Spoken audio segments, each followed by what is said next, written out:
여러분 주의로 환영하고 축복합니다.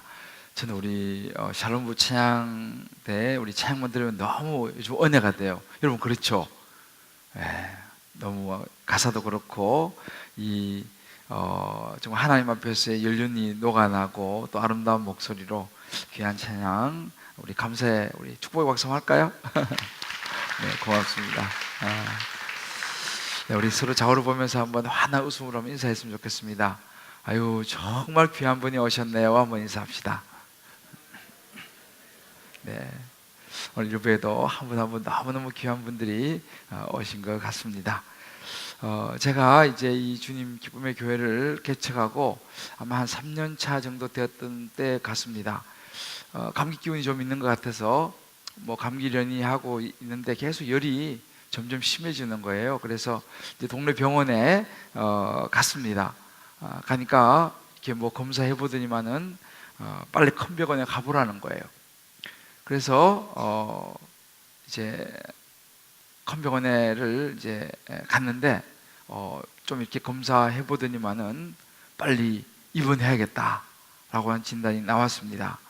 그래서 이제 급히 그냥 집에도 못 오고 바로 그냥 이제 그때 아산병원에 입원을 했는데 이제 간에 아주 염증이 생겨서 빨리 치료하지 않으면 위험하다 이렇게 진단을 받고 치료를 받았어요. 그래서 한 일주일 남짓 치료를 받고 이제 좀 몸이 회복 되는 것 같아서 빨리 나는 퇴원해야 됩니다라고 이제 좀 때를 써서 이제 퇴원을 했어요.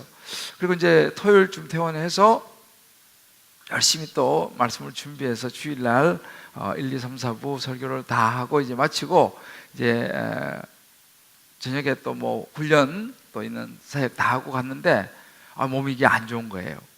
그래서 다시 막 열이 막 굉장히 올라가고 그래서 할 수 없이 병원을 다시 갔습니다. 이제 이게 나설만 했는데 또 무리해서 이제 이게 말하자면 이제 재발을 한 거죠. 그래서 그때부터는 제가 퇴원을 못하고 꼬박 2달을 병원에 입원해 있어야 했던 그런 기억이 있습니다. 그때 제가 참 많은 생각을 했습니다. 교회도 못 왔죠, 주일날. 그때 진짜 교회 가고 싶더라고요.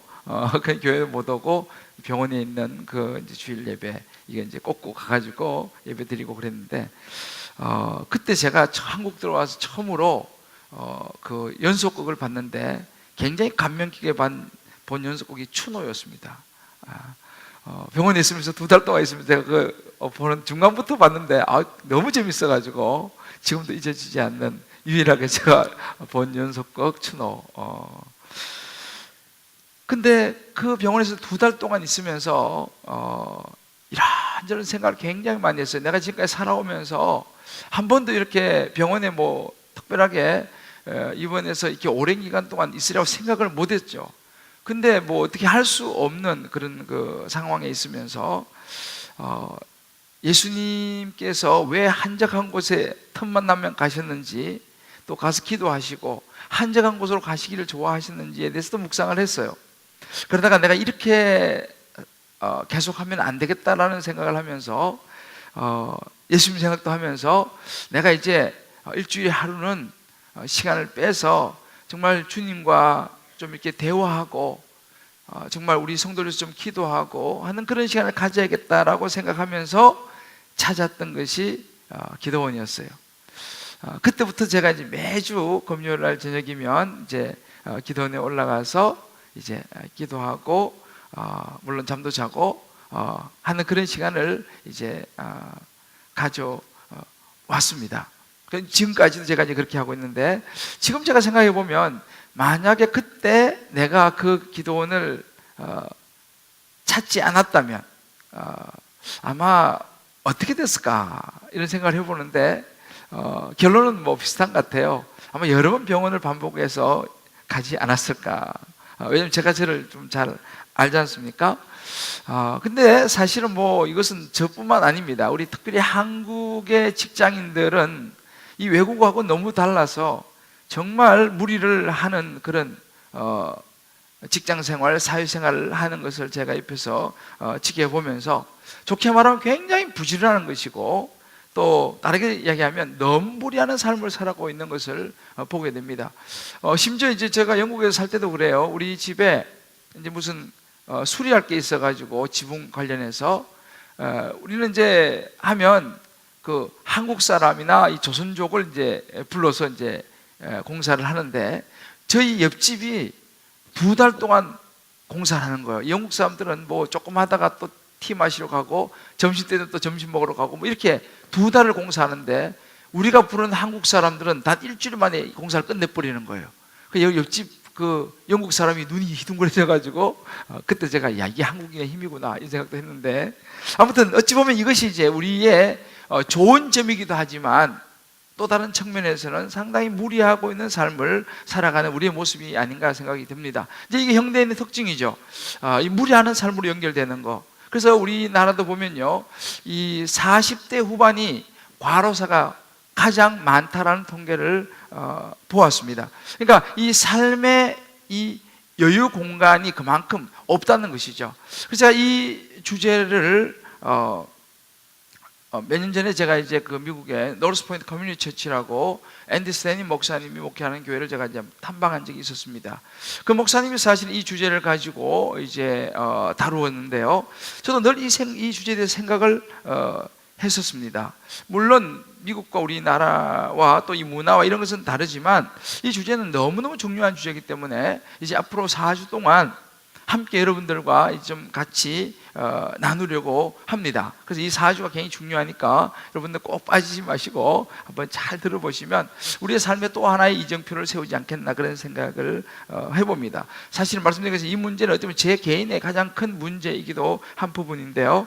이 원래 여유 공간이라고 하면 우리가 좀 숨을 돌릴 수 있는 쉬어갈 수 있는 그런 공간이라고 우리가 이야기를 할 수 있습니다. 우리가 지난 5주 동안 5가지 사랑의 언어를 우리가 이제 배우고 또 말씀을 통해 보면서 이 소통으로 사랑을 회복한다는 이 묵상을 계속 하면서도 느낀 것이 동일합니다. 아무리 5가지 사랑의 언어를 우리가 배우고 또 익힌다 할지라도 우리 마음에 여유가 없으면요 아무 의미가 없는 거예요. 그거 참 좋다. 거기서만 멈추고 내가 그거에 대해서 뭔가 좀 해볼 마음의 여유가, 우리의 삶의 여유가 없으면 그냥 또 이론으로 또 하나 지나가는 모습이 되고 맙니다. 그렇게 볼 때 우리가 이 소통을 위해서도 사실은 시간적인 또 돈, 어떤 관계적인 이러한 여유 공간이 우리에게 필요하다는 것이죠. 요즘은 이 신조어가 이 워라벨이라고 하는 이 단어가 생겼더라고요. 여러분 들어보셨죠? Work and Life Balance, 일과 삶의 균형, 라는 이제 말이 요즘 새로 생겨가지고 워라벨이라는 말을 많이 사용하는데 사실은 비슷한 맥락입니다. 그러니까 우리가 살고 있는 이 사회는요 아주 경쟁을 피할 수 없는 사회 구조예요. 그리고 모든 것은 이 돈이라고 하는 이 경제 원리와 딱 맞물려 있기 때문에 우리가 그런 세상에 지금 살고 있습니다. 그러니까 우리는 항상 어떻게 했냐, 최고의 결과를 얻어야 되는 거예요. 경쟁에서 이겨야 되는 거예요. 성공을 해야 되는 것입니다. 그것을 위해서 그냥 하여튼 매진을 해야 되는 것입니다. 무작정 하여튼 달려가야 되는 것이죠. 어쩌면 이게 이제 우리가 살아가는 인생인데, 그러다 보니까 늘 바쁘죠. 이 스케줄이 너무 많고, 그러다 보니 이제 그 속에서 스트레스를 받는 거죠. 특히 현대인들은 또 자기 의식 강하기 때문에 내가 해야 되는 거예요. 딴 사람이 하면 안 돼. 내가 이걸 처리해야 돼. 그러니까 내가 다 하려고 하다 보니까 마음의 여유가 이제 없는 거죠. 왜? 다 내가 해야 되니까. 이러한 우리의 그 모습, 그러다 보니까 부부 사이도 마찬가지예요. 소통할 여유가 없는 거예요. 부부가 그냥 조용히 좀 마주 앉아가지고 차 한 잔 마실 마음의 여유가 없는 것입니다. 그러다가 또 무슨 혹시라도 또 부부 중에 누구 한 사람이 신용카드라도 그냥 과하게 그냥 긁어버린다든지 이런 일이 생겨서 또 살림에 또 무슨 어려움이 온다든지, 그러면 이제 또 부부 사이가 이제 불화가 생기는 거죠. 또 그러다가 또 부부가 그냥 그것 때문에 헤어지기도 하고, 또 우리 자녀에 대해서 막 얼마나 애착이 많습니까? 그러니까 자녀에 대해서 그냥 막 하고 어떻게라도 교육을 잘 시켜가지고 막 이렇게 해봐야겠다라고 막 무리하게 자녀를 푸시하고 막 드라이브 하다 보니까 어느 날 보니까 자녀가 그걸 감당을 못하는 거예요. 어느 날 보니까 좀 자녀가 이상해지기 시작했어요. 우리 자녀는 천재인 줄 알고 모든 걸 다 해낼 수 있을 거라고 생각하면서 푸시했는데 어느 날 보니까 이 자녀가 이걸 감당하지 못하고 이상한 정상을 보기 시작하고 건강에 이상이 오기 시작하고 하는 모습을 보게 된다는 것이죠. 그때 이제 깨닫는 거죠. 내가 우리 아이가 내가 생각하는 그런 그래서 감당을 하지 못하는구나 라는 생각을 또 하기 시작하는 것이죠. 이렇게 우리가 인생을 보면 뭐 스케줄이라든지 이런 여러 가지 돈을 관리하는 거라든지 어떤 뭐 자녀의 문제라든지 이런 것들 때문에 결국은 가정에 어려움이 오죠. 부부 사이에 어려움입니다. 부모 자식 사이에 어려움이 오는 것이죠. 이 모든 것도 관계의 문제에 역시 또 연결이 되어 있습니다. 여러분, 이것은요 사실은 신앙생활을 안 하시는 하나님을 안 믿는 세상 사람들만의 문제가 아니고 저와 여러분, 우리 예수 믿는 교회 다니고 신앙생활하는 사람들에게도 이런 문제는 동일하게 주어지고 있다는 사실을 우리는 알아야 됩니다. 이게 우리 삶이에요. 이런 삶의 여유 공간이 이제 우리가 점점 없어지기 시작하면 이제 문제가 생기기 시작하는 거예요. 저는 이 설교를 준비하면서요, 진짜 이게 처음부터까지 제 이야기하는 것 같아가지고 굉장히 많이 생각을 굉장히 많이 했습니다. 처음부터 제 이야기거든요, 사실은. 그래서 이런 삶의 공간에서 여유가 없어지기 시작하면 이제 문제가 생기기 시작하는데 어떤 문제가 생기냐면 스트레스가 쌓이기 시작합니다. 스트레스가 쌓이기 시작하는데 시간적인 마음의 여유가 없으면 우리는 항상 시간이 촉박합니다. 출근 시간, 무슨 약속 시간, 바쁘니까 항상 딱 맞춰갖고 하여튼 그냥 가야 되는 거예요. 그러다 보면 또 막 가는데 차 막히고 이러면은 또 막 가슴이 조마조마한 거예요. 막 스트레스가 쌓이는 거예요. 제가 지난번에도 이제 한 달에 한 번 제가 검찰에 이제 설교를 하러 가는데 기도원에서 조금 일찍 출발하면 되는데 뭐 하다 보니 조금 늦으니까 오는데 막 길이 막히는 거예요. 야, 큰일 났다. 검찰에 다들 모였고 기다릴 텐데 내가 설교에 늦으면, 내가 예배 늦으면 어떡합니까? 마음이 막 조마조마한 거예요. 후회하는 거죠. 조금만 30분 일찍 출발할 걸. 이게 이제 스트레스가 되는 거죠. 우리가 모든 상황에서 이제 이런 식으로 그 조금의 시간의 여유가 없으면요, 이게 이제 우리에게 힘든 거죠. 우리가 이거 교회도 마찬가지입니다. 주일날도 좀 한 20, 30분만 일찍 마음의 여유를 가지고 준비하면 괜찮은데 심지어 교회 오는 것도 있잖아요. 막 그냥 달달달달 하면요, 또 부부가 또 한번 싸우잖아요. 그럼 또 막 부부 싸움 해가지고 조금 일찍 준비하지 그러면서 또 해가지고 그래가지고 와서 앉아있으면 은혜가 안 돼. 마음이 평안이 없어. 왜? 오면서 무슨 한판 했거든. 그래 오다 또 기분 나쁘니까 집에 돌아가 버리기도 하고, 뭐 오늘 교회 안 가! 문 닫고 들어가 버리기도 하고. 이제 이런 일이 생길 수 있다는 거죠. 이게 이제 다 모든 것이 스트레스죠. 그러니까 여러 상황 속에서 우리에게 마음의 여유와 안식이 없으면 이런 스트레스를 받는다는 사실입니다. 또한 이런 마음의 여유 공간이 없으면 우리 마음의 시야가 좁아져요. 이 마음의 쉼이 없으면요, 자기가 하는 그 일에만 몰두하게 돼요. 그러니까 그것만 보는 거예요. 다른 거 볼 마음의 여유가 없습니다. 그러니까 점점 시야가 좁아지고 점점 자기중심적이 되는 거예요. 왜? 여유가 없으니까. 다른 사람 돌아볼 여유가 없어. 그러다 보면 또 어떤 현상이 벌어지면 건강이 안 좋아지는 이런 현상이 생기기 시작하죠. 물론 우리 열심히 해야 됩니다. 내가 하는 일에 집중을 해야 됩니다.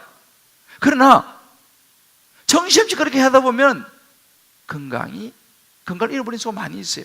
제가 개척을 하기 전에 사랑의 교회에서 부목사 사회 갈 때 제가 법조인을 담당했어요.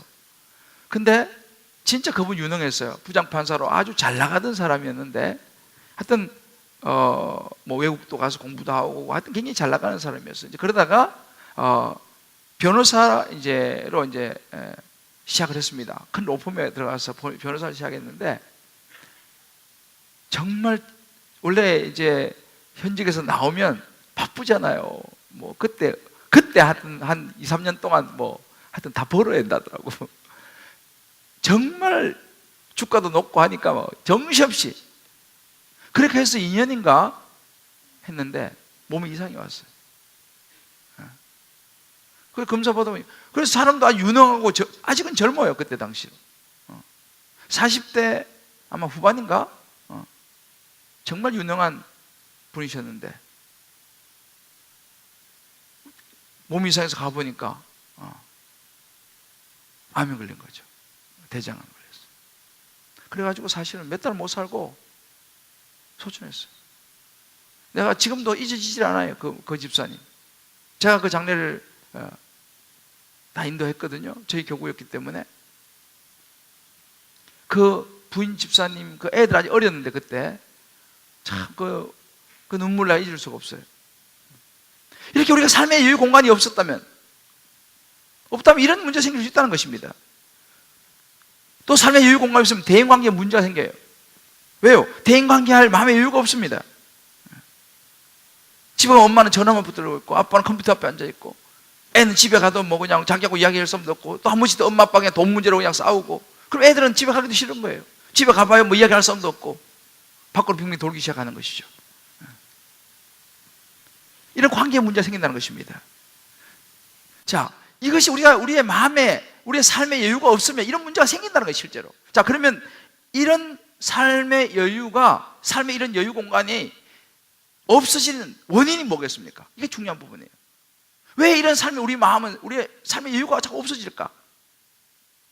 저도 가끔씩 이제 물어봅니다. 집사님, 이제 일 좀, 그 일은 좀 그만두시면 안 되겠습니까? 좀 제가 보니까 좀 건강도 생각하셔야 되고 여러 가지 신앙생활도 좀 생각하셔야 되고 좀 조절을 하셔야 될 것 같은데 너무 무리하는 거 아니에요? 라고 제가 물어봅니다. 그럼 많은 분이 이렇게 대답해요. 목사님, 제가요 그 일 그만두면요 우리 집은 어떡합니까? 경제적인 거 어떻게 합니까? 목사님, 이 시점에서 제가 뒤로 물러나면요 이 일을 어떻게 할지 내가 두렵습니다. 목사님, 지금 그 사람의 요청을 거절하면요 저요 그 사람하고 의가 상할지도 몰라요. 저 왕따 될지도 몰라요. 목사님, 지금 우리 애 학원 안 보내면요 우리 애요 어떻게 될지 몰라요. 뭡니까? 다 두려움이 있는 거예요. 결국 두려움입니다. 그래서 그만두지 못하는 거예요. 멈추지 못하는 거예요. 그러면 이제 어떻게 되냐? 그런 우리 마음의 두려움은요 우리로 하여금 어떤 행동을 하게 해요. 어떤 무리를 하게 만듭니다. 더 많은 돈을 쓰게 만들어요. 다른 사람하고의 관계 속에서도 그렇게까지 안 해도 되는데 그걸 하게 만듭니다. 자, 그럼 구체적으로 우리가 뭘 두려워합니까? 한 몇 가지 제가 여러분 우리 안에 있는 두려움을 한번 생각해 보기를 원해요. 우리에겐 두려움이 왜 두렵냐?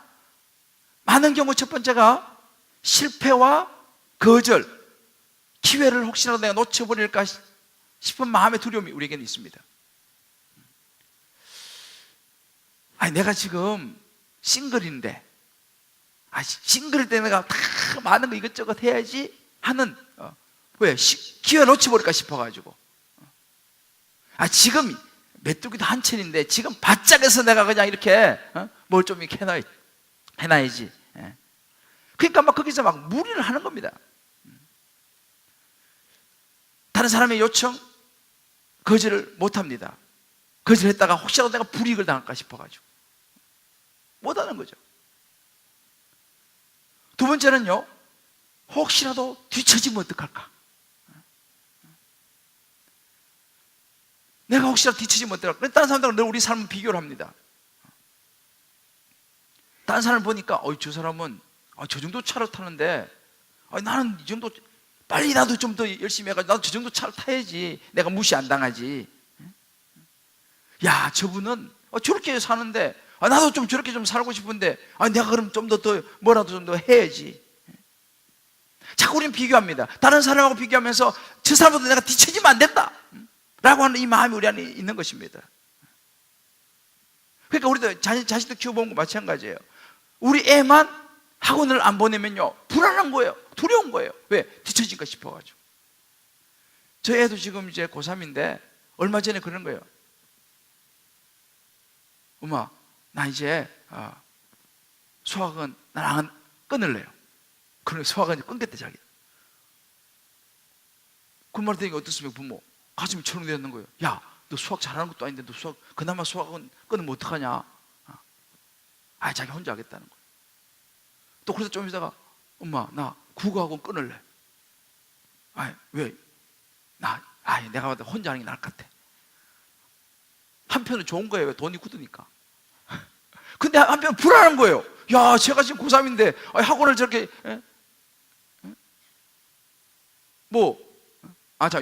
영어학원은 끊고 수학학원은 끊고 끊겠다니까. 혹시 우리 애가 저 뒤쳐져가지고 저러다가 대학도 못 가면 어떠나?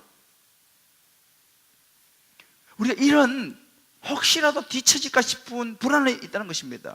뭐 자기 자신이 아니도 마찬가지예요. 배우자가, 자식이 혹은 남편이 그러면 우리 남편 혹시 저러다 뒤처지지 않을까? 왜? 자꾸만 다른 사람 비교하니까요. 여기서 이제 우리가 스트레스가 오는 거죠. 이 두려움이 우리에게 있다는 것입니다. 세 번째는요, 인정받지 못할까? 이 두려움이 있습니다. 특히 이런 거, 이 부분은 여성도 이제 남성이 많아요. 다른 사람한테 인정을 받아야 되거든요. 내가 이 정도는 살아줘야 되거든요. 이 정도는 차를 타줘야 되거든요. 이 정도 품위를 유지해줘야 되거든요. 그래서 사람들이 나를 인정해주죠. 그래서 맨날 언니가 호텔에 가면 조그마한 차 타고 오면 뺐어요 그러고 벤츠 타고 오면 문 열어 어서 이렇게 이제 그런 거죠 말이에요. 내가 이 정도는 돼야지 그래도 인정받고. 그러니까 남자들이 이제 이런 것이 많기 때문에 그것을 위해서 그것이 두려운 것입니다. 왜? 무시당할까 싶어가지고, 혹시나 내가 거절당할까 싶어가지고, 나를 함부로 할까 싶어가지고. 어쩌면 저도 사실은 이런 부류에 속하지 않나 그런 생각이 드는 거예요. 우리 남자는 성격이잖아요. 그래서 저는 공부를 늦게 시작했어요. 거의 고등학교 한 3학년 정도부터 공부를 시작해가지고 사실은 그때부터는 정말 정신없이 공부를 했어요. 제가 대학 4년 동안 정말 열심히 공부하고 그러다가 이제 대학원 가고 또 유학 가고, 그러니까 정말 정신없이 달려온 그런 케이스입니다. 그래서 세상 사람들은 말해요. 대기만성형이다 이렇게 얘기하죠. 나쁜 말 아니라고 생각을 해요. 근데 그렇게 저도 살다 보니까 늘 바쁜 거예요. 그래서 또 유학하고 마치면서 또 한국에 들어와서 또 사랑의 부목사하면서 또 정신없이 또 달리고 또 개척해가지고 그러니까 지금까지 제 삶을 돌아보면 왜 그럴까 가만히 생각해 봤어요. 늘 나는 생각하고 분석하고 평가하고 달리고 추구하고, 어찌보면 내가 인정받지 못하면 어떨까 하는 이런 마음이 내 안에 있지 않았나 그런 생각을 해봐요. 하여튼 뭔가를 이뤄내야 되기 때문에. 그러니까 애들하고도 잠시라도 잘 놀아주지를 못해. 왜? 마음이 불안해. 뭔가를 해야 되니까.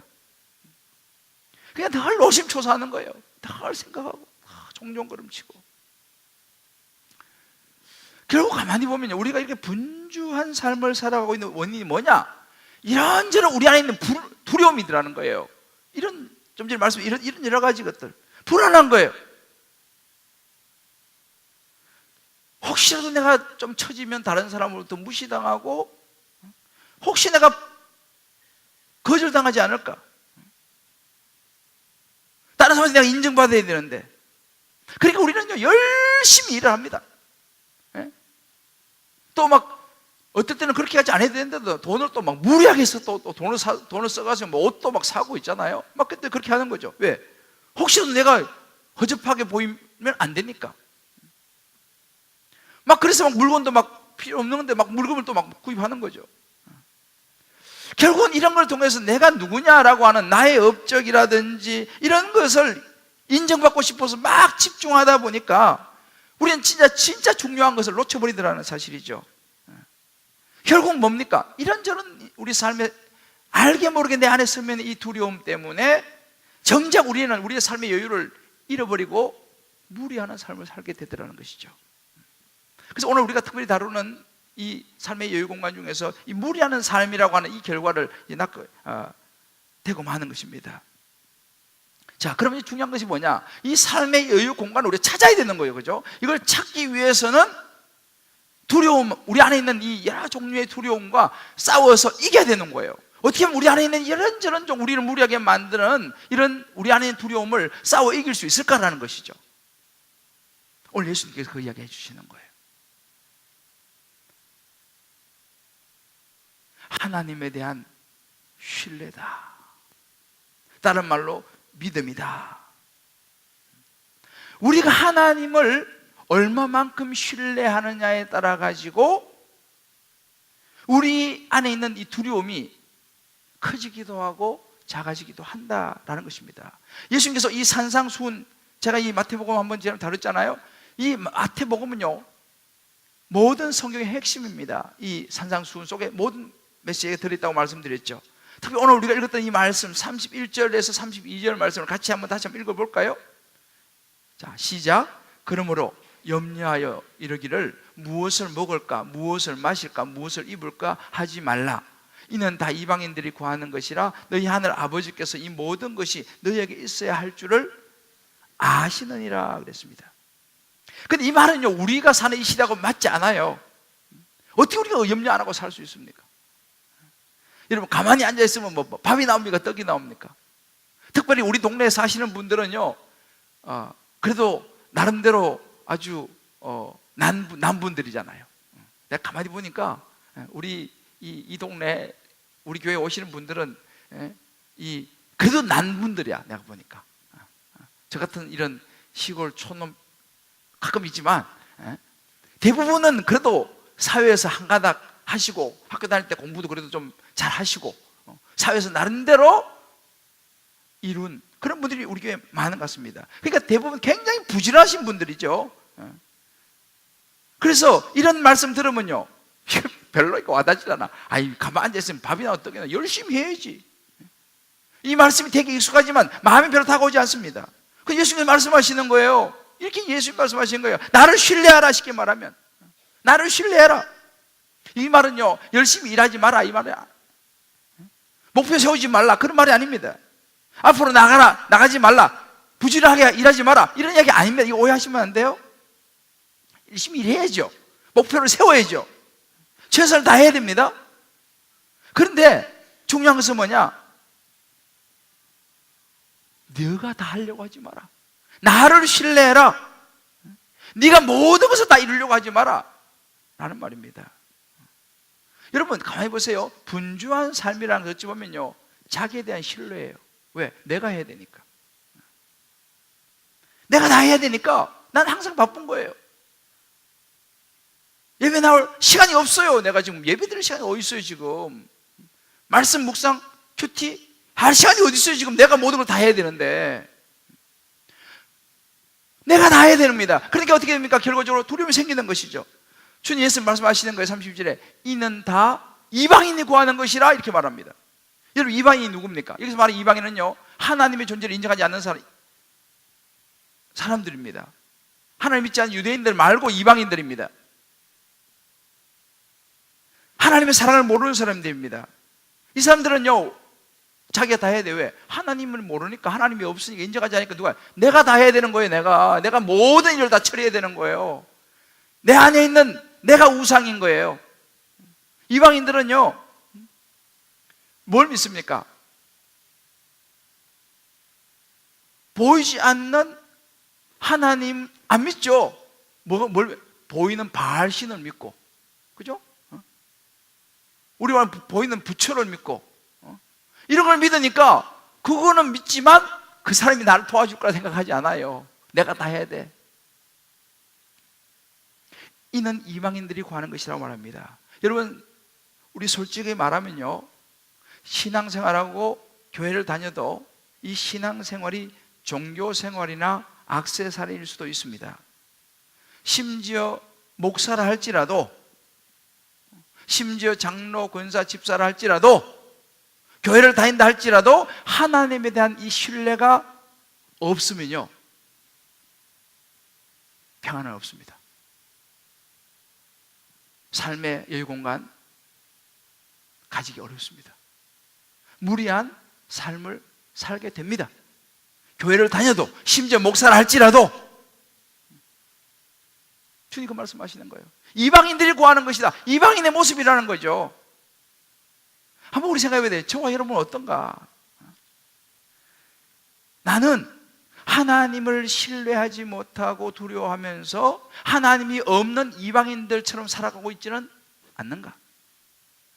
늘 내 마음속에 아이들 교육에 대한 불안한 마음, 혹시나 내가 거절당해서 손해보면 어떨까 싶은 두려운 마음, 항상 뭔가를 내가 해야만 한다라고 하는 이 강박관념, 여기 우리가 사로잡히지 않는가? 늘 걱정, 근심 속에서 안식을 잃어버리고 살아가는 내 모습은 아닌가? 우리 한번 이 부분을요, 잠시 좀 한번 멈추어서서 생각을 해볼 필요가 있어요. 이 4주 동안은요, 이제 하나하나 주제를 좀 제가 이제 다룰 테인데, 한번 생각해 볼 필요가 있습니다. 말씀드렸죠? 예수님께서 말씀하시는 거예요. 그런 것은 다 이방인이 구하는 것이다.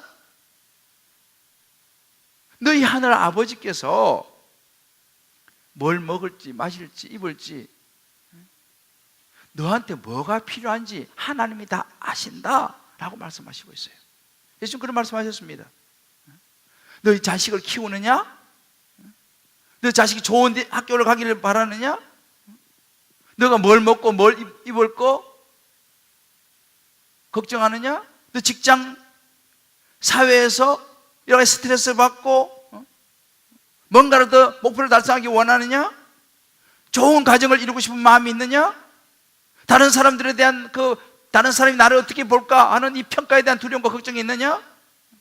혹시 나를 왕따시키면 어떨까 할까? 그런 두려움이 있느냐?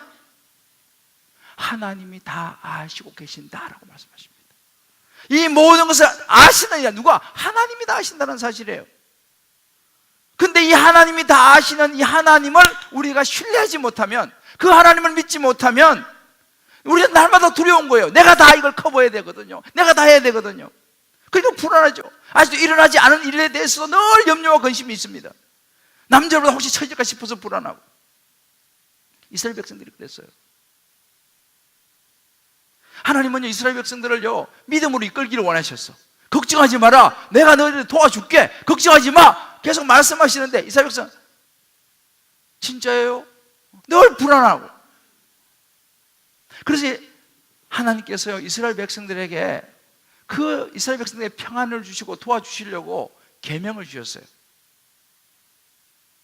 출애굽을 했잖아요. 이스라엘 백성들이요, 얼마나 광야에서 불안해요, 그죠? 하나님께서 그들에게 계명을 주셨어. 그들의 그 삶의 쉼을 주시기 위해서 이스라엘 백성들에게 여러 가지 계명을 주셨습니다. 우리가 10계명, 그것이 우리를 옥죄이는 게 아니고요, 그것을 우리에게 주신 이유는 그 계명 안에 진정한 우리의 쉼이 있기 때문에 주셨다는 사실이에요. 자, 그러면 하나님께서 우리가 하나님을 신뢰할 때에 이런 삶의 여유 공간을 가질 수 있는데, 하나님은 그러기 위해서 하나님의 신뢰에 대한 믿음을 훈련시켰어요, 이스라엘 백성들을요.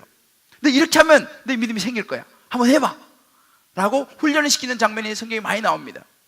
그 중에 하나 대표적인 것이 뭐냐 하면 안식에 대한 계명이에요.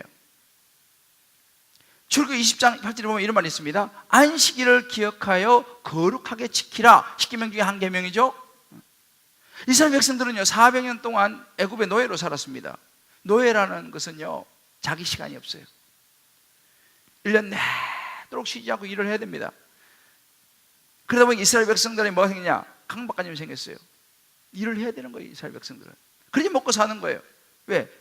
노예가 일을 안 하면 어떻게 됩니까? 쉼이 없었어요. 그런 이스라엘 백성들을 이집트에서, 애굽에서 출애굽시켰어요. 이제 가나안 땅으로 갑니다. 왜? 하나님은 그들에게 쉼을 주시기를 원하셨어요. 그런데 쉼을 주시기를 원하셔가지고 그들에게 안식을 이제 가르쳐 주시는 거예요. 안식일을 기억해서 그렇게 지키라, 주일은 쉬어라 라고 가르쳐 줍니다. 근데 문제는 뭐냐? 이 사람들이 몸이 밴 게 400년 동안 쉴 줄을 몰랐어요. 또 그 당시 이 사회 구조가 그날 벌어야지 그날 먹고 사는 거예요. 그러니 그날 벌어야지 그날 먹고 사는데 안식일, 주일날 일을 하지 않으면 뭐 먹고 살아요? 불안한 마음이 있는 것입니다. 현실이었습니다. 이게 쉽지 않았어요. 근데 왜 하나님께서는 안식일날 쉬라 이렇게 말하는 거예요? 만나도 하루는 내가 안 내려주겠다 말하는 거예요. 그럼 뭐 먹고 삽니까? 창세기 2장 2절을 보면 하나님께서 천지를 창조하실 때 여섯째 날 동안 열심히 일하시고 일곱째 날에는 안식하시니라. 하나님이 천지를 창조하실 때 창조 원리의 첫 번째가 일곱째 날은 쉬는 것이었습니다. 왜 하나님께서 일곱째 날을 또 일하면 훨씬 더 좋을 텐데 왜 쉬라고 하셨을까? 하나님도 6일 일하시고 하루는 쉬면서 보여주셨어요. 샘플을요. 왜 그랬었을까? 하나님은요, 우리 인간을 만드실 때에 하루는 쉬어줘야 되는 존재로 만드셨어요. 우리가 연약하다는 걸 하나님은 아셨어요. 그러니까 하루는 쉬어줘야 되는 것입니다. 예수님도 끊임없이 틈만 나면 한적한 곳으로 가셨어요. 가셔서 기도도 하셨겠지만 쉬기도 하시지 않겠습니까? 예수님도 그대로 하나님께서 보여주신 건데 그렇게 따라가는 거예요. 우리도 그렇게 생각한다면 우리도 그렇게 쉬어줘야 되는 거예요. 이스라엘 백성들이 이걸 잘 못하는 거죠. 그래서 하나님께서 딱 법으로 십계명으로 안식일은 쉬어라. 딱 십계명으로 딱 못을 박았습니다. 누굴 위해서요? 이스라엘 백성들을 위해서. 더 중요한 것은 뭐냐면 3절에 보면요, 하나님이 그 일곱째 날을 복되게 했다 그랬어요. 복되게 했다. 쉽게 말하면 복을 주려고 우리를 쉬게 했다는 말이에요. 일곱째 날 쉬면 내가 너한테 복을 주겠다 이렇게 말합니다. 그럼 그 복이 뭡니까? 여러 가지 복이 있습니다만 가장 큰 복은요, 하나님을 신뢰하는 것을 배울 때에 진짜 삶의 시험과 평안이 온다라고 하는 것을 하나님은 가르쳐 주기를 원했습니다. 주일날은 쉬어라. 아니 어떻게 쉽니까? 주일은 문 닫아라. 아니 어떻게 문 닫아요 목사님? 아니 하나님도 아시잖아요. 이 일은 끝내야 되지 않겠습니까? 이때까지 해야 되지 않겠습니까? 주님 말씀하신 거예요. 나를 신뢰하라니까? 아니 하나님 그래도 지금은 해야 될 것 같은데요. 끊임없이 하나님에서 불안해하고 의심하는 이스라엘 백성들에게 하나님 말씀하신 거예요. 주일은 쉬라. 내가 책임진다니까. 여러분 어찌 보면 주일을 쉬는 것은요, 하나님을 신뢰하는 믿음을 보이는 것입니다. 우리가 하나님 믿는다고 말을 하면서, 하나님 의지한다고 말을 하면서 실제 삶에서는 그렇게 하지 않아요. 안식의 계명을 주시면서 계속 말씀하신 게 뭐냐? 나를 신뢰해라. 주일을 지키라 이 말은 뭐냐면 다른 말로 주일을 지키라. 나를 신뢰해라. 나를 신뢰해라. 내가 책임져 줄게. 나를 신뢰해라. 아이 그래도 하나님 그거 아직까지 안 돼요. 두 번째, 이스라엘 백성에게 준 계명은 11조에 대한 계명을 주셨습니다. 이 11조에 대한 규례는요, 당시는 은행이 없었기 때문에 이렇게 수입이 있으면 그냥 집에다가 통 같은 거 만들어 놓고 있잖아요. 그 통에다가 자기 수입의 10분의 1 혹은 10분의 1을 보관을 했어요. 그래서 이제 갔다가 성전에 이제 드리고 했던 그런 시대인데, 그것을 가지고 성전을 유지하고 또 제사장 또 제사를 드리고 생활을 하게 하고 이 모든 것을 이제 했죠. 근데 사실은 그것은 자기를 위해서도 얼마든지 사용하고도 그렇잖아요? 사용할 수 있어요. 근데 하나님께서 뭐라고 이렇게 말씀하셨습니다. 여러분 잘 아시는 말라기 3장 10절 이렇게 말씀해요. 만군의 여호와가 이르노 너희의 온전한 11조를 창고에 들여서 온전한 11조를 창고에 넣어갖고 내 집에 양식 있게 하고 그것으로 나를 시험해서 테스트해보라는 거예요. 하나님이요 딱 한 구절, 너 나 테스트해봐. 딱 한 구절 나옵니다. 나를 시험해서 하늘문을 열고 내가 너에게 복이 쌓을 곳이 없도록 붙는지 안 붙는지 나를 시험해봐라 라고 말씀하신 것이 뭐예요? 11조입니다. 너가 11조를 들여갖고 내가 너를 복을 주는지 안 주는지, 네가 망하는지 안 망하는지, 아니면 쌓을 곳이 없도록 붙는지 안 붙는지 나 한번 시험해봐라 라고 말씀하신 것이 11조입니다. 이것은 뭐냐? 11조는요 물론 하나님의 것을 하나님께 드리는 것이지만 11조는 다른 말로 하나님의 신뢰입니다. 신뢰. 하나님을 신뢰하지 못하는 사람은 11조 못 드립니다. 왜? 그 돈이 없으면 내가 어떻게 될 것 같은데? 그 돈이면 내가 우리 애들 좀 학원을 하나 더 보낼 수 있는데. 학원 강사를 믿습니까? 하나님을 믿습니까? 우리는 학원 강사를 믿어요. 한 과목도 과외 받아야지 우리 애가 잘 된다고 믿고 11조 떼갖고 학원 보내는 거 아니에요. 11조는 다른 말로 하나님에 대한 신뢰입니다. 신뢰. 너 나 믿느냐? 나 한번 테스트 해봐라. 너 그 11조 내 건데 나한테 드리면 내가 너 얼마나 축복이지 한번 보라는 거예요. 이게 신뢰입니다. 그럼 하나님께서 가난해가지고 막 돈 뺏어가려고 막 야 가져가자 막 길목을 시키면서 네네 뭐 이렇게 그런 분위기 아니잖아요 지금요. 하나님은 천지를 창조하신 분이에요. 너가 나를 신뢰하느냐? 신뢰의 문제입니다. 나 한번 믿어보라는 거예요. 믿어보라는 거예요. 이게 11조예요. 예수님께서 말씀하셨죠. 가이사의 것은 가이사에게, 하나님의 것은 하나님께 바치라는 거예요. 예수님도 말씀하셨습니다. 하나님의 것은 하나님께 바치는 것이 그게 믿음이에요. 이 십계명의 이 11조에 대한 이 계명을 주시면서 이스라엘 백성들에게 하나님을 신뢰하라고 말씀하시는 거예요. 그러면 너에게 평안이 있을 것이다. 너가 복을 받을 것이다 라고 말씀하십니다. 세 번째로는요, 이삭 죽기에 관한 말씀을 주셨어요. 레위기 19장 뭐 이런 말씀이 있습니다. 너희가 내 떨어진 이삭도 줍지 말고 가난한 사람과 거류민을 위하여 버려두라. 나는 너희의 하나님 여호와니라 이렇게 말씀해요. 여러분 룻과 보아스를 기억하시죠? 보아스가 타작 이게 추수하는데 룻이 있으니까 그래요. 좀 보리 이삭을 다 거두지 말고 좀 흘리라는 거, 쉽게 말하면 좀 흘리라. 왜? 추석하게. 그 개념입니다. 아니 추수해가지고 그래서 악착같이 다 내가 그냥 한 톨이라도 다 거둬들이면 내가 더 훨씬 더 부자 될 텐데 풍족해 될 텐데 하나님께서 뭐라고 말씀해요? 가난한 사람들을 위해서 좀 흘리라는 거예요. 이삭을 좀 다른 사람 좀 주워가게 좀 내비두라는 것입니다. 무슨 말입니까? 그건 내가 채워줄 테니까, 그건 내가 채워줄 테니까 나를 신뢰하라는 거예요. 너가 그렇게 그냥 움켜쥐고 그냥 악착같이 모으고 그렇게 하지 말라는 거예요. 다른 사람도 좀 덕을 좀 봐야지. 적을 손해 안 볼 그러지 말라는 거예요. 다른 사람도 내가 좀 손해보고 다른 사람 좀 이득을 좀 봐야지. 이게 말씀하시는 거죠. 너가 그렇게 그냥 움켜쥐려고 그냥 그렇게까지 하지 마라. 이삭을 좀 흘려라. 다른 사람 좀 주석하게. 여러분 우리가요 모든 걸 움켜쥐려고 하는 것은 하나님의 방법이 아닙니다. 하나님께서 말씀하시면 좀 흘려 좀 손해도 좀 봐. 너무 집착하지 말고 좀 내려놓아. 내가 책임질게. 그 부분 내가 채워준다. 하나님을 신뢰하는 법을 이스라엘 백성에게 계속 가르쳤습니다. 바로 이런 부분들이 성경 이외에도 많이 있습니다. 이런 부분들이 하나님께서 이스라엘 백성에 가르친 거예요. 너 나를 신뢰하느냐? 그러면 안식일 주일 지켜라. 11조를 드리라. 이삭을 너가 좀 흘려라. 다른 사람들 주석하게.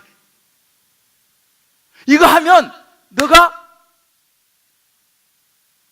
너에게 주는 축복을 너가 보게 될 것이고, 그럼 너가 삶의 여유를 갖게 될 것이다. 이거 완전 역설적인 거예요. 버리라. 죽겠다 이 말이에요. 이거 어렵어요. 제가요 오래전이지만 지금도 잊어버리지 않는 게 있어요. 우리 애들이 어릴 때 우리 생일에 소원이 뭐냐? 아빠하고 롯데월드 가는 거예요. 롯데월드 저는 너무 싫어요. 왜냐면 그곳에 가면 무서운 무기들이 많이 있어요. 저는 그거 되게 싫어하거든요. 갔는데 그것도 밤에 갔어. 낮에 내가 그것도 워낙 또 밤에 갔어. 밤에 바람 부는 밤에 가가지고 어디 있었냐면 자이로 스윙이라고 있어요. 둥그렇게 생긴 거 왔다 갔다 하는 거. 야 거기 가는데 딸이 아빠 나 사랑하지? 사랑하지? 그러면 같이 한번 타줘. 그런데 어떡하겠어요. 제가 정말 죽기보다 싫더라고. 그렇지만 어떻게 딸이 사랑하면 타달라니까. 그래가지고 자이로 스윙 그 앞에서 줄 서는데 밤에 있잖아요. 줄 서는데 바람 불지. 점점점 줄이 짧아지는 거예요. 도저히 못하겠다. 내가 야, 저 아빠 도저히 못하겠다. 나는 안 된다는 거예요. 같이 타야 된다는 거예요. 야, 그래 제 차례가 왔어요. 그래서 들어갔는데 신발 벗으래. 더 겁이 나. 신발 벗으라니까. 신발 벗고 탔어요. 타가지고 이게 서 움직이는데 죽을 것 같더라고요. 정말 떨어서 죽을 것 같더라니까요. 그래가지고 막 눈 감고 힘을, 있는 힘을 다해서 그걸 붙잡았어. 그 기구가 절컥 내려오잖아요. 서서 움직이는 거예요. 그 기분 너무 안 좋아요. 이게 서서 움직이는데 몸이 막 이렇게 붕붕붕 뜨려 그러는 거예요. 정말 너무 안 좋았어요. 그래서 막 나는 눈 감고 막 양쪽에 우리 애 둘이, 어린애 애들. 그래 이게 몸이 막 이렇게 이제 서서 뜨는데 옆에 아빠가 왜? 눈도 못 떠. 힘을 빼. 힘을 빼라는 거예요. 야, 어떻게 힘을 빼냐? 지금 아빠 죽겠는데. 아빠, 힘을 빼. 그래야지 이게 재미가 있어. 어떻게 힘을 뺍니까? 너무 죽을 것 같으니까 내가 지금 진짜 그때는 그랬어요. 그래가지고 이게 몸이 붕붕 날아다니는데, 와, 그때 밤이었으니까 내 얼굴이 창백한 게 안 보여서 그렇지. 그거 타고 내려가지고 걷지를 못해. 다리가 후들거려가지고. 근데 문제는 그 다음 코스를 가자는 거예요. 또 뭐 툭 떨어지는 게 있어요. 또 와, 그래서 그 다음부터 포기를 해버렸어. 오늘 밤에 죽었다 이제 생각하고. 그리고 이제 몸에 힘을 빼기 시작했어요. 그냥 맡겨버린 거지. 아이고, 뭐 어차피 이래 죽어도 저래 죽어도. 제가 그때 순교한 기분이었어요. 사실 저는 거의 순교한 기분이었어요. 그래서 이제 몸에 힘을 빼기 시작해서 조금씩. 근데 이거 웬걸 포기해버리고 죽었다 생각하고 힘을 빼니까 이게 살살 재밌어지더라니까요. 그래서 그 다음에 무서운 거 몇 개 탔는데 그냥, 그러니까 이제 이게 이거 죽지 않는구나. 물론 지금도 저는 거기를 좋아하진 않아요. 근데 그때 내가 총량을 깨달았어요. 우리 딸이 말이 맞는 거예요. 힘을 빼. 아빠, 몸을 맡겨. 몸을 맡기라는 거예요. 어떻게 맡겨? 몸을 죽을 것 같은데. 아빠, 몸을 맡겨. 근데 그게 정말 내게 큰 교훈을 줬어요. 이게 믿음이에요. 주님 말씀하시는 거예요. 33절에 그런즉 너희는 먼저 그의 나라와 의를 구하라. 그리하면 모든 걸 내게 더하리라. 너 힘 빼. 몸을 맡겨. 그러면 내가 다 할게. 할렐루야. 사랑하는 성도 여러분, 우리가 너무 힘이 많이 들어가 있어요. 너무 죽을 것 같아. 저도 지금 그렇더라니까요. 어떻게 몸을 맡겨요? 공중은 몸이 붕붕 뜨는데 어떻게 안 벌어요? 안 벌으면 당장 내가 뭐 먹고 살아요? 애들 이렇게 안 하면 우리 애 뒤처질 것 같은데 어떻게 그걸 안 해요? 다른 거 다 안 해도 그거 해야지. 우리는요, 자꾸만 내가 내 인생의 주인이 되려고 하는 거예요. 내가 다 하려고 하는 거예요. 사실 다 할 수도 없어요. 그리고 우리 무리하는 거예요. 여러분이 잘 아시는 스티브 잡스, 굉장한 사람이잖아요. 스티브 잡스가 죽기 전에 이런 말을 남겼어요. 언제 제가 한번 여러분 소개했는데 내가 몇 구절만 읽어드릴게요. 내 인생은 전형적인 성공의 모습이었다. 부와 명예, 어느 것 하나 부족함이 없었다. 톱니바퀴처럼 돌아가는 일에 익숙해진 삶. 성공에 다가갈수록 재산은 쌓여갔다. 재산이 쌓여갈수록 사람들이 나를 우러러봤다. 그들은 나를 신봉했다. 나는 성공신화 그 자체였다. 나는 일이 내 삶의 전부라 믿었다. 하지만 일을 빼면 내게 즐거움은 별로 없었다. 지금 이 순간 나는 병상에 누워 내가 살아온 삶을 회고한다. 내가 지금 깨닫는 것은 그토록 얻으러 열망했던 명성과 재산은 막 닥쳐올 죽음 앞에서는 아무 의미가 없다는 사실이다. 죽음 앞에서는 부와 명예 따위는 희미해진다. 이제서야 나는 깨닫는다. 인생에서 삶을 유지할 만큼의 적당한 재물을 쌓은 후엔 부와 무관한 것을 추구해야 한다는 것을. 보다 중요한 것은 그 무엇이어야 한다. 저와 여러분 어떻습니까? 하나님께서 계속 우리에게 말씀하시는 거예요. 내 인생은 네가 책임질 수 없어. 나한테 맡겨. 내가 도와줄게. 두려워하지 마. 나를 신뢰해. 괜찮아. 내가 있잖아. 내가 너를 창조한 하나님 아니냐? 너가 나에게 맡기면 내가 책임진다니까. 내가 네 자식 책임진다니까. 내 인생을 책임진다니까. 만약에 우리 이런 마음으로 살아간다면 우리 인생이 얼마나 든든하겠습니까? 하나님이 내 아버지라는 걸 우리가 믿기만 한다면요, 얼마나 든든하겠습니까? 나를 위해서 십자가에 죽으시고 부활하신 그 예수님이 바로 저와 여러분의 하나님이라니까요. 아들도 아끼지 않고 내어주신 그 하나님이 저와 여러분의 인생을 책임진다니까요. 이것을 저와 여러분이 믿게 되기를, 말로만 아니고 가슴으로 우리의 삶 속에서 깊이 믿게 되기를 주의 이름으로 축복합니다. 이것이 돼야 돼요. 여러분, 이번 한 주 살아가시면서 한번 생각해 보세요. 나는 얼마만큼 하나님을 신뢰하고 있는가? 진짜 나 하나님 믿고 있는가? 한번 여러분 다락방 가셔서 솔직하게 한번 나눠보세요. 내가 못 맡기고 있는 게 뭔가?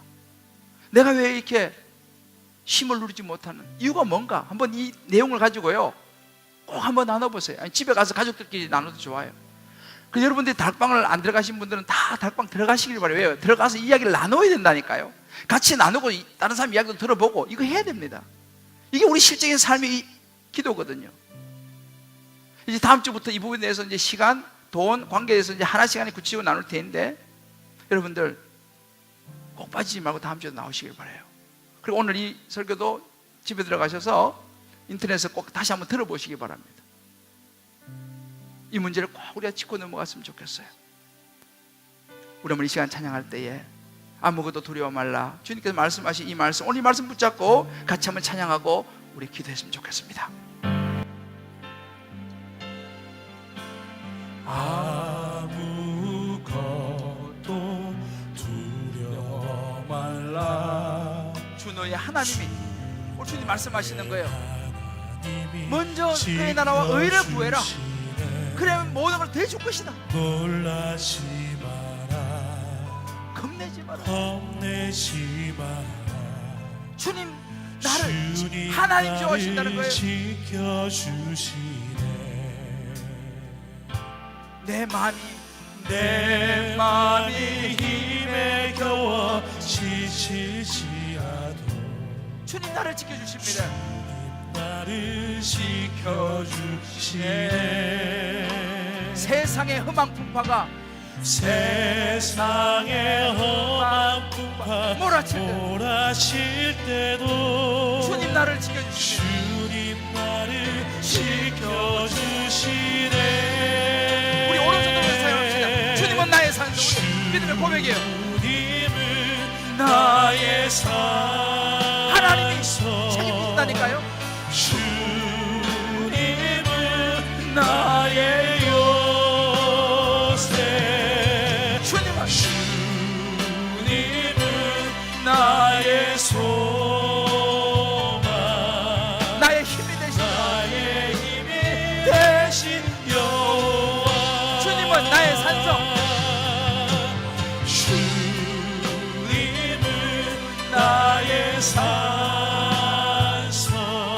주님은 나의 요새. 주님은 나의 요새. 주님은 나의 소망. 나의 힘이 되신 여호와.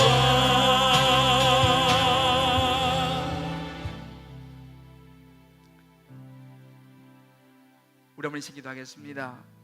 오늘 이 말씀 앞에서 우리 한번 생각해 보면 좋겠어요. 하나님 믿고 의지하는 것이, 이것이 믿음이요, 이것이 삶의 여유 공간을 갈 수 있는 비결입니다. 하나님보다 더 믿는 것이 있어서는 안 돼요. 저도 자녀를 키우지만 여러분들 하나님을 더 믿습니까? 학원 강사를 더 믿습니까? 이거 분명히 하셔야 돼요. 우리가 하나님을 더 믿습니까? 돈을 더 믿습니까? 이거 분명히 하셔야 됩니다. 하나님을 더 믿습니까? 사람을 더 믿습니까?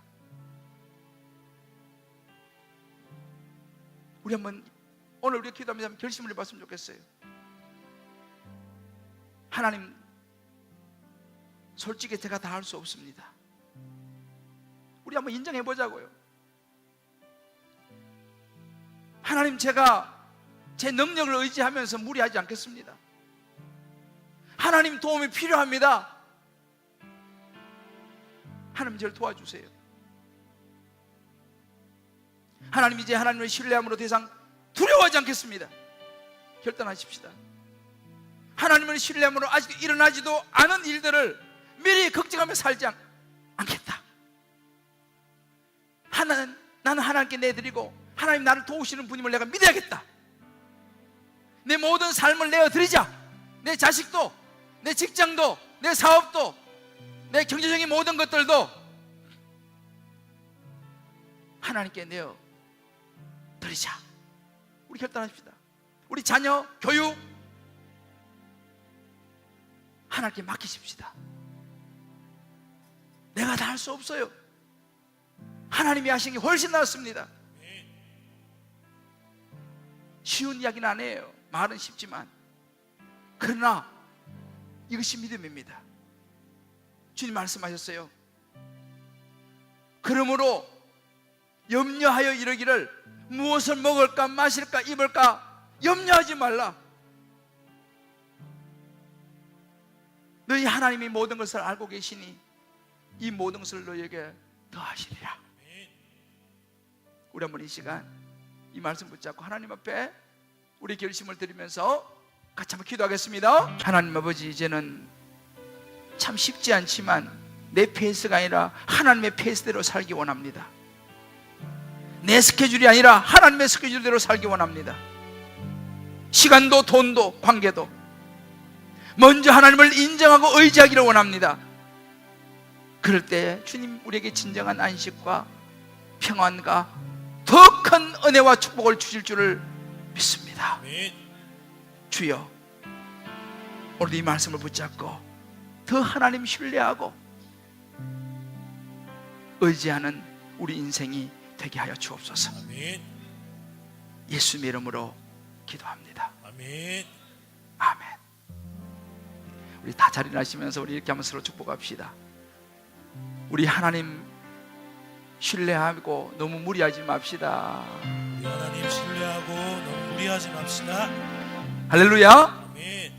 주님 이렇게 말씀하세요. 내가 너를 굳세게 하리라. 너를 크게 사용하리라. 너로 하여금 나를 증거하도록 내가 너를 도우리라. 이사야서의 말씀 속에 들어있는, 성경 전체에 들어있는 우리를 향한 약속입니다. 내가 너를 굳세게 하라. 우리 한번 이 약속을 한번 붙잡고 찬양하고 제가 축도하겠습니다. 내가 너를 굳세게 하리라. 내가 너를 굳세게 하리라. 너를 크게 사용하리라. 너로 하여금 나를 신뢰하도록 내가 너를 도우리라. 우리 오른손으로 찬양합시다. 하나님 앞에 주님 약속입니다. 내가 너를 굳세게 하리라. 너를 크게 사용하리라. 너로 하여금 나를 신뢰하도록 내가 너를 도우리라. 이제는 우리 주 예수 그리스도의 크신 은혜와 하나님의 사랑과 성령의 인도하심이 내가 너를 도우리라. 먼저 그의 나라와 의를 구하라. 그리하면 모든 것을 내게 더해주려 약속하신 하나님의 그 약속을 굳게 믿고 신뢰함으로 우리의 삶을 주님 앞에 올려드리는 귀한 하나님의 백성들 한 분 한 분 머리 위에 저들이 맡겨드린 사랑하는 자녀, 아내, 남편, 부모 모든 삶의 여정 위에 군문에 가 있는 자녀들, 출장으로 여기저기 흩어진 우리 모든 식구들, 환우들 머리 위에 하나님을 신뢰하고 언약으로 믿음으로 어려운 가운데서도 올려드리는 11조 예물과 감사와 성교와 구제와 소원과 이모저모의 특별한 예물과 오병이어 건축의 예물, 그 축복된 손길 위에 이제부터 영원토록 함께 하시길 간절히 축원하옵나이다. 아멘. 아멘.